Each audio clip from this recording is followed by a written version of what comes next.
नमस्कार मित्रांनो, कुण्या राजाची गतू राणी या मालिकेच्या आजच्या भागात आपण बघणार आहोत की मधू म्हणत असते, तुम्ही समजताय तेवढी कमकुवत मनाची नाहीये मी, त्यामुळे काय झालंय मला पटकन सांगा. आणि पत्रकाराची आई आहे मी, कुठल्याही परिस्थितीला सामोरं जावं लागतं हे मला कबीरने सांगितलंय. आपण काहीतरी मार्ग काढू. बोल गुंजा, काय झालंय? तर तेवढ्यात लगेच दारात मीडियावाले येतात व खूप आरडाओरडा करत असतात. आम्ही ऐकलंय ते खरं आहे का? तर लगेच सर्वजण बाहेर त्यांच्याकडे येतात. तर सुबोध म्हणतो, अरे थांबा, काय चालू आहे? तर लगेच अशोक म्हणतो, अरे पण झालंय काय? आम्हाला कोणी काही सांगेल का? लगेच ते मीडियावाले म्हणतात, तुमचा मुलगा कबीर सरपोतदार किडनॅप झालेला आहे. तर हे ऐकून मधू व सर्वांना खूप मोठा धक्काच बसतो. तर लगेच वहिनी म्हणतात, अगं मधू, हे सर्व काय झाले? तर लगेच मधू म्हणते, दादा, कबीर कुठे? कबीर, माझ्या कबीरला काय झालंय? तर लगेच ते मीडियावाले खूप प्रश्न विचारायला लागतात. तर लगेच ते अशोकला म्हणतात, तुम्ही कोण आहे? पत्रकार कबीर साहेबांचे. तर लगेच अशोक म्हणतो, मी कबीरचा वडील आहे. तर लगेच ते प्रश्न विचारतात, तुम्ही पोलिसात गेले का? पोलीस काय म्हणाले? आणि मधूला म्हणतात, तुम्ही कोण, त्यांच्या आई का? तर लगेच वहिनी म्हणतात, तिला काहीही प्रश्न विचारू नका, ती आत्ताच बरी झाली आहे. तर लगेच ते म्हणतात, गुंजा कोण आहे इथे? त्या शेवट त्यांच्याबरोबर होत्या म्हणे किडनॅप व्हायच्या वेळेस. कोण आहे गुंजा? तर लगेच गुंजा म्हणते, मीच आहे गुंजा. तर लगेच ते मीडियावाले म्हणतात, शेवटचा अखेरचा शब्द काय होता कबीरचा? तर लगेच हे ऐकून सर्वांना खूप मोठा धक्का बसतो. तर सर्वेश म्हणतो, अहो काय बोलताय तुम्ही? त्यांच्या घरच्यांसमोर बोलताय तुम्ही, ह्याचं तरी भान ठेवा. त्यावर काकू म्हणतात, आम्हाला आत्ताच कळलंय. लगेच ते मीडियावाले म्हणतात, मग त्या लोकांचा फोन आला होता का? खंडणी मागितली का? कोणी किडनॅप केले काही कळलं का? पोलीस काय म्हणाले? असे खूप प्रश्न विचारतात. तर हे सर्व ऐकून मधूला लगेच चक्कर येते आणि ती खाली कोसळते. तर लगेच सर्वेश म्हणतो, मधू काय झालंय तुला? तर सुबोधही म्हणतो, काकू उठ ना ग, काय झालंय तुला? त्यानंतर इकडे कबीरला एका अंधाऱ्या रूममध्ये बांधून ठेवलेले असते. तर कबीर लगेच शुद्धीवर येतो आणि म्हणतो, कोणी आहे का इथे? असं मला बांधून ठेवून मर्दांगी दाखवू नका, शेवटी भाड्याचेच गुंड आहात तुम्ही. तर लगेच महिपतराव हसतच समोर येतो आणि म्हणतो, हो, आम्ही भाड्याचेच गुंड आहोत. आणि लगेच एका माणसाला मारायला लागतो आणि म्हणतो, तू भाड्याचा गुंड आहे म्हणूनच असं मारलं का? हा तर लगेच शुद्धीवर पण आला. कबीर साहेबांचा पाहुणचार एकदम भारी झाला पाहिजे, असे तो त्या माणसांना सांगू लागतो. त्यावर लगेच कबीर म्हणतो, माणसांना का मारतोय? हात सोडून बघ आणि मग माझ्यासमोर ये, मग दाखवतो तुला. तर लगेच महिपत म्हणतो, वाघाला जर सर्कसमध्ये खेळवायचं असेल ना, तर त्याला पिंजऱ्यात डांबूनच ठेवावं लागतं.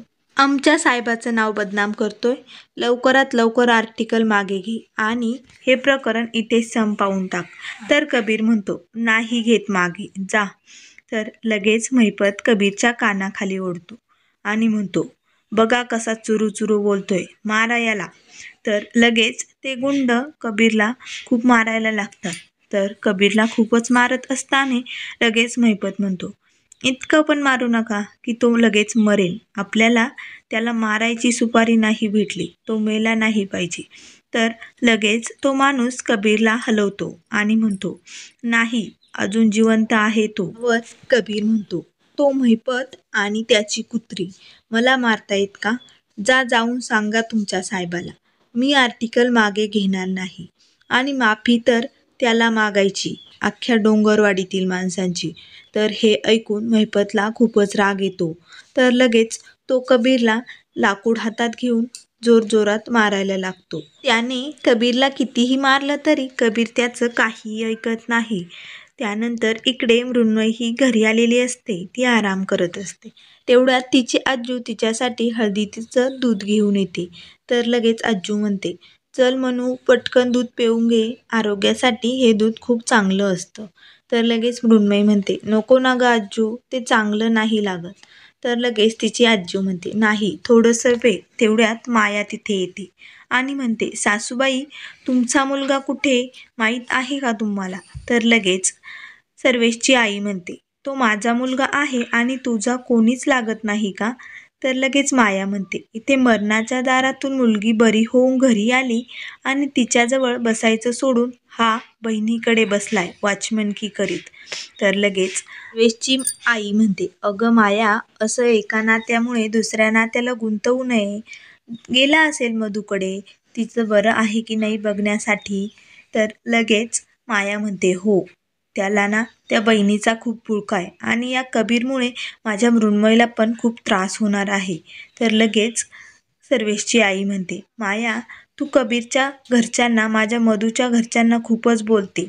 मी आणि सर्वेश ऐकून घेतो म्हणून जास्त बोलत जाऊ नको. अशाने माणसे सुखी समाधानी राहत नाही. त्यावर माया म्हणते, परंतु सासूबाई, या घरात मी खूप सुखी आहे आणि तुम्ही या घरात पाहुणे आहात, विसरला तर नाही ना.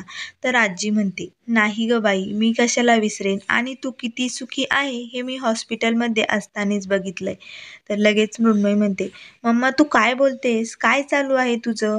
तर लगेच माया म्हणते, ऐकायचंय ना तुला, मग ऐक, कबीर किडनॅप झालाय. तर हे ऐकून मृण्मयीला खूप मोठा धक्का बसतो. तर लगेच मृण्मयी म्हणते, आजू हे सर्व काय झाले, मला खूप त्रास व्हायला लागलाय, मला चक्कर येते. तर लगेच आजी म्हणते, अगं माया, तू आई आहेस का कोण आहेस, स्वतःच्या मुलीला केव्हा काय सांगायचं हे तुला काही कळतं की नाही. ती आत्ताच घरी आली, तुझं काही मन आहे की नाही, का तिथे सुद्धा तू पैसेच भरलेत. मृण्मयी म्हणते, अगं मम्मा, हे कधी झालं, कसं झालं. त्यावर लगेच माया म्हणते, मृण्मयी, एवढं हायपर होण्याची गरज नाही, मी सांगते तुला. आता तिकडून फोन येणार की पैसे भरावे लागतील कबीरला सोडण्यासाठी. मग लगेच सर्वेश पैसे भरणार आणि त्यानंतर मधूच्या घरचे सर्वजण पैसे वाटून घेणार. हा सर्व प्लॅन आहे त्यांचा. तर हे ऐकून आजीला खूपच राग येतो. तर आजी म्हणते, बास माया, खूप बोलली तू आता. त्यांच्या घरच्यांवरती एवढा मोठा प्रसंग आलाय आणि तू काय बोलतेस. मी गप्प आहे याचा अर्थ तू काहीही समजू नकोस. मी जर बोलायला लागले ना तर तुझं मागचं सर्व काही उकरून काढेल. तुझ्यामुळे माझ्या मुलाच्या संसाराचं वाटोळं झालंय. मला आता तुझा एकही शब्द ऐकून घ्यायचा नाही, त्यामुळे लगेच चालती हो इथून, असे म्हणून मायाला तिथून काढून देते. तर लगेच मृण्मयी रडत असते आणि म्हणते, आजू, हे कसं झालं ग कबीर बरोबर. तर लगेच तिची आजी म्हणते, तू टेन्शन घेऊ नको, दूध पिऊन घे आणि आराम कर, सगळं काही ठीक होईल. तर लगेच मृण्मयी म्हणते, कबीर, काय चालू आहे आपल्या आयुष्यात, हे सगळं वादळ काय येतंय, परंतु मी तुझी साथ कधीच सोडणार नाही. तर इकडे गुंजा तिच्या रूममध्ये आलेली असते आणि देवी आई पुढे हात जोडून प्रार्थना करत असते आणि म्हणत असते, तूच काहीतरी मार्ग दाखव ग बाई. माझ्या आईने मला सांगितलंय की मी या घरची सून आहे, म्हणून मला या घरच्यांचं रक्षण करावंच लागेल. मला आईने शिकवलं आहे, त्यामुळे मी साहेबाला घरी घेऊन येणारच, नाहीतर माझं नाव गुंजा बाबळी वाडेकर असे लावणार नाही. तेवढ्यात लगेच दारात सर्वेश येतो. तर गुंजा दरवाजा उघडते आणि सर्वेश हा गुंजाकडे बघतच असतो. तर गुंजा म्हणते, काय झाले काका. तर सर्वेश म्हणतो, मी बघायला आलो होतो की ती झोपली की नाही. तर गुंजा म्हणते, नाही काका, मला 3 आई आहेत. एक माझी जन्मदाती आई, दुसरी मधू आई आणि तिसरी माझी डोंगरवाडीची देवी आई. मी तिच्याबरोबर बोलत होते. हे बघा, माझी देवी आई डोंगरवाडीची. तर लगेच सर्वेश देवी आईकडे बघतो आणि हात जोडून प्रार्थना करतो आणि म्हणतो, तीच सगळं बरं करेल आता. मग लगेच सर्वेश हात जोडून देवीला प्रार्थना करतो आणि म्हणतो, ती लवकरात लवकर कबीरला सुखरूप घरी आण. आणि लगेच गुंजाला म्हणतो की आता तू आराम कर. तुमच्या डोंगरवाडीत असं अनिष्ट काही घडलं तर जागरण करतात ना. तर लगेच गुंजा म्हणते, परंतु हे सर्व तुम्हाला कसं माहीत. तुम्ही केव्हा गेला होता डोंगरवाडीला काका, सांगा ना. तर सर्वेश हा शांत बसतो आणि म्हणतो, अगं गुंजा, मी आता वय झालं म्हणून कुठे जात नाही, पण जेव्हा मी तरुण होतो ना तेव्हा मी सगळीकडे असा फिरत होतो. मला पेंटिंग काढायला खूप आवडायच्या, पुस्तके वाचायला, तेव्हाच मी तिकडे गेलो होतो आणि हे सर्व कहाणी मी पुस्तकात वाचलेली आहे. त्यामुळे तू आता आराम कर, मी येतो. त्यावर गुंजा म्हणते, नाही काका, मी आज जागरण करणार आहे. माझ्या आईने मला शिकवलंय, देवी आई पुढे जागरण जर केलं ना तर घरावरचं संकट नाहीसं होतं. त्यामुळे मी माझ्या देवी आईला आज प्रार्थना करणारच आहे.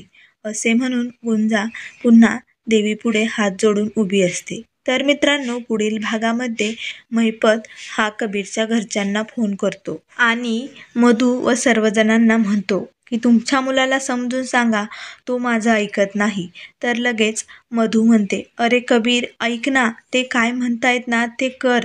तर त्यावर कबीर म्हणतो, नाही, आता माझा माफीनामा नाही तर कबुलीनामा येणार आहे. तर लगेच तो महिपत म्हणतो, हो का, मग तुमच्या मुलाला जर आर्टिकल मागे घ्यायचं नसेल तर त्याची बॉडी घेऊन जा. तर तेवढ्यात मृण्मयही तिथे आलेली असते. तर हे ऐकून मृण्मयीलाही खूप मोठा धक्का बसतो. तर इकडे गुंजा देवीआईसमोर प्रार्थना करत असते. तर लगेच देवीसमोरचा दिवा विझायला लागतो. तर पटकन गुंजा दोन्ही हाताने तो दिवा विझण्याचा थांबवते आणि म्हणते, देवी आई, म्हणजे माझे साहेबा कुठल्या तरी संकटात अडकलेले आहे, त्यामुळे मला साहेबाला वाचवण्यासाठी जावंच लागेल. तर मित्रांनो, आता आपल्याला लवकरच बघायला मिळेल की गुंजा कबीरला घरी कसं सोडवून आणणार. तर मित्रांनो, अशाच मालिकेच्या अपडेट पाहण्यासाठी चॅनलला